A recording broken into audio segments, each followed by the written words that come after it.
তাইওয়ানকে অনেক আগে থেকেই নিজেদের ভূখণ্ড হিসেবে দাবি করে চীন। সামরিক উত্তেজনা লেগেই থাকে উভয় পক্ষের মধ্যে। চীন বিরোধী প্রেসিডেন্ট লাই চিংতে দায়িত্ব পাওয়ার পর আরও মরিয়া হয়ে উঠেছে বেইজিং। চলমান উত্তেজনার মধ্যে তাইওয়ানের সঙ্গে যুক্তরাষ্ট্রের বন্ধুত্বপূর্ণ সম্পর্ক চীন তাইওয়ানের মধ্যে আগুনে ঘি ঢালছে। এরই জেরে এবার যুক্তরাষ্ট্রকে সতর্ক থাকার আহ্বান জানিয়েছে চীন।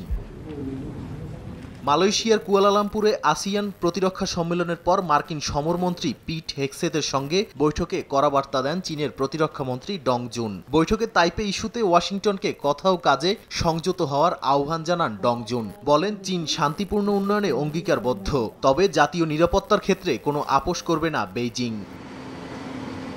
অন্যদিকে হেগসেথ বলেন, যুক্তরাষ্ট্র নিজের স্বার্থ রক্ষায় দৃঢ় অবস্থানে থাকবে এবং ইন্দো প্যাসিফিক অঞ্চলে শক্তির ভারসাম্য বজায় রাখবে। তিনি তাইওয়ান ও দক্ষিণ চীন সাগরে চীনের কার্যক্রম নিয়ে উদ্বেগও প্রকাশ করেন। এই কূটনৈতিক সফরে চীনা প্রভাব ঠেকিয়ে আঞ্চলিক সহযোগিতা জোরদার করতে ইন্দোনেশিয়া, ফিলিপিন্স, থাইল্যান্ড ও মালয়েশিয়ার প্রতিরক্ষা মন্ত্রীদের সঙ্গেও বৈঠক করছেন হেগসেথ।